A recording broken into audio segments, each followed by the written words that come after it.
Hey everybody, happy day after Easter and happy Monday. It is a gorgeous day here. As you can see, let's see if you can see the squirrels running around behind me. And you can also see all the beautiful flowers that I planted in the middle of my yard, which are a beautiful surprise for spring. That's why I put them there. I plant all these bulbs in the fall just to see what comes up in the spring. It's pretty cool. So today we're going to talk a little bit about meditation.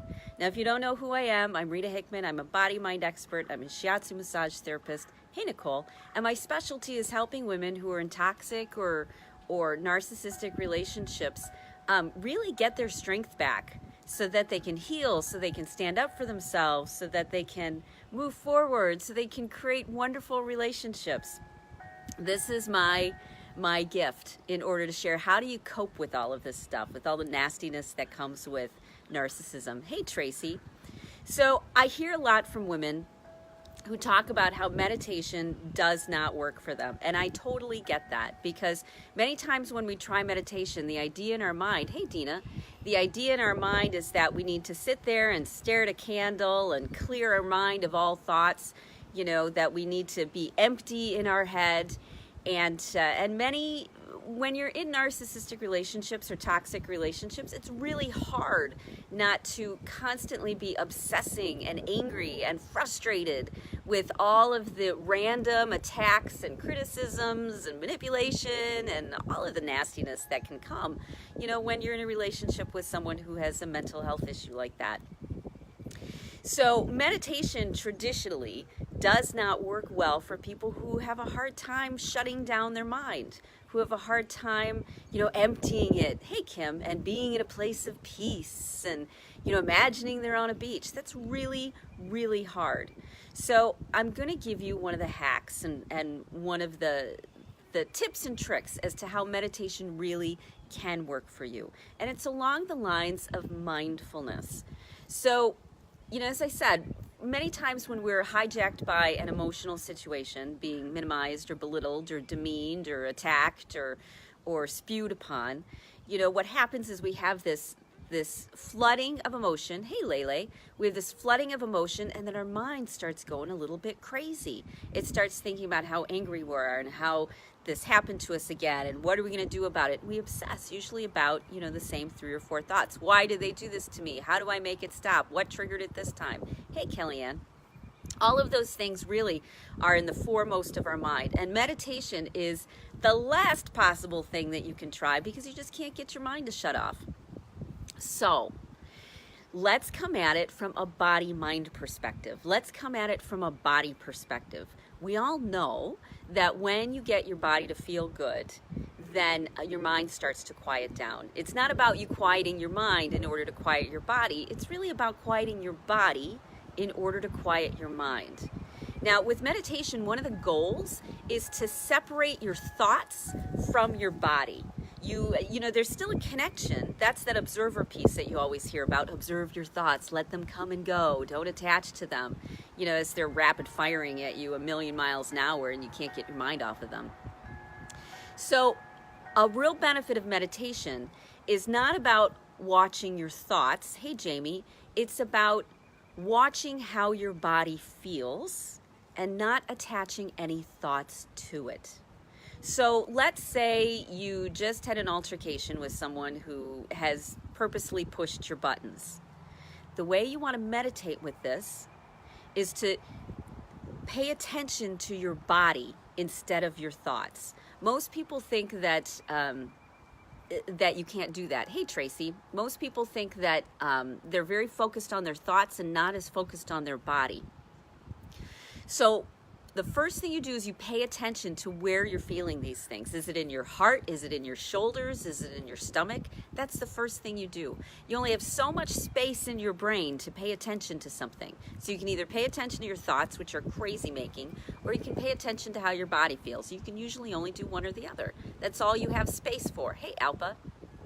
So instead of focusing on your thoughts and crazy making thoughts and why did they do this and what's going on, focus on my stomach's uncomfortable. My heart hurts. My shoulders are tense. My jaw is locked. My sinuses are clogged. My lower back hurts. Pay attention to the physical symptoms and do not attach thoughts to them. Sometimes thoughts will randomly pop up like, oh, this is that time that they said that, and this is how I always react. That's normal. But go back to paying attention to how your body feels without any judgments about it, without even any interpretation. Because what will happen is whatever your body feels, your mind will come up with a story to explain it. Whether the story is right or wrong, whether the story is a complete fiction or whether it's right on target, it's going to create a story in order to explain what you feel. Now, when you're in a crazy-making space, when you're hijacked by fight or flight, you're not in the correct part of your brain, which means that you're not thinking rationally and that the stories you come up with are going to be, they're out to get me, they've always been out to get me, and they're going to be conspiracy theory, they're going to be paranoid, they're going to be neurosis, and you may absolutely be correct. However, when you're feeling that way is not the time to pay attention to those thoughts. When you're feeling that way is the time to pay attention to how you feel and to start separating your thoughts from your feelings. Your thoughts can come up later after your body's calmed down. So in meditation, they say, observe, they usually say observe your thoughts, but a deeper way to do it is to observe your feelings without any opinion, without any judgmentalism about them. And what will happen is you'll notice that your feelings come and your feelings pass away. When you don't feed them with the, I knew they were out to get me, I know this was happening all the time. When you don't feed them with your thoughts, then they're able to come and go. And after they go and you feel better and you're out of fight or flight and you're back into your rational mind, hey, Amanda, then you can decide whether they really are out to get you or not, whether this was, purposeful to mess with your head or how you want to respond to the situation. You're never going to be in the correct space of mind when you are in fight or flight. That's going to be total survival. Pay attention to your thoughts when you're back in your rational mind, and you're going to be back in your rational mind after your body calms down. And your body is going to calm down when you let it come, let the anxiousness in your shoulders and the pain in your heart, let it come and let it go. That's what you observe. Don't observe your thoughts. Observe how you feel. Let that take up all the space. One of the best purposes of meditation is to start to disentangle the stories that your brain creates with how you're physically feeling. When you start to disentangle those, then you can create truths. Then you can look for the reality that's underneath things and not coming from pain or wounds from the past, that you created probably when you were a kid and you didn't have a bigger perspective of the world, when you were trapped in helplessness and victimization because there was nothing you could do. So it's time to start separating our thoughts from our felt sense. And the way you do that is when you're feeling emotionally hijacked, to go into your felt sense and to let it come and let it go. Drink some chamomile tea if you have to. Do your breath work. Go for a walk. Meditation doesn't have to be sitting in a chair and staring at a wall. Meditation is when you pay attention to how you feel. That's what it is. So walking or dancing or anything like that's really helpful, because what happens is it gives you things that you can feel. So if you're sitting there and trying to meditate, you're probably going to fail miserably. But maybe get up, move around, and pay attention to how your hip hurts or how your shoulder's tight or how your jaw is clenched. Pay attention to those, and when you do that, they will naturally start to pass. Digestive issues can be a little tricky because they're not always caused by emotions. And so you want to keep that in mind. Some symptoms are actually physical symptoms. Let's say your digestive is off, or you don't have enough probiotics, or you ate something that gave you heartburn. And then the emotions just make it worse, that exacerbate it. Focus on your felt sense. Focus on how cool the water feels when you drink it, how warm the tea is when you drink it, how your body moves when you're walking down the street. As they say, get out of your head and into your body. And the way you do that is you focus on a part of your body. You focus on the things which are uncomfortable. And that starts to separate your thoughts from your felt sense and allows it to come and go, allows you to do things that make you feel better.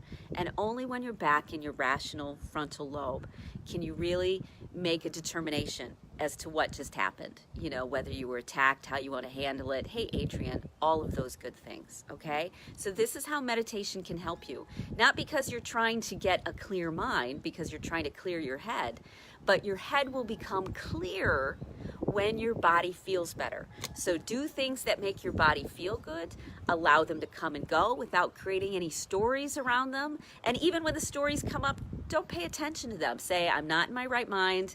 I'm in fight or flight. I'm not going to pay attention to these thoughts right now. I'm going to pay attention to thoughts when my body feels a little bit better. Maybe it's later in the day. Maybe it's around noon. And then come back and reflect on it. Come back and look at, you know, what happened and how you want to handle it. So that is how you can use meditation. You can do anything. You can be washing dishes. You can be doing laundry. You can be going for a walk. The whole key is to pay attention to how you physically feel and not give as much attention to the thoughts that come in around it, to start separating the two, okay? So I've got a great group that's out there if you want to join it. It is healthy coping skills, healthy skills to cope with narcissists. That's it. Do a quick look up for it, and you'll find it, and join. I'd love to have you there. And it's all about healthy strategies to cope with narcissism, you know, to keep you in a good space where you can make rational, positive decisions, okay? I would love to hear from you, and look for the group and join. And if you've already joined the group, put something down to let me know that you're there, that you're part of this. And I would love to support you through your journey, because that's what we're all here for, okay? So have a great, beautiful day. I'm going to enjoy it for sure. And thank you, Dina. I appreciate the props. And thanks for the good morning, Adrian. Hi, Angie. Nice to see you. And I'm going to enjoy the rest of my day and my flowers. Talk to you later. Bye.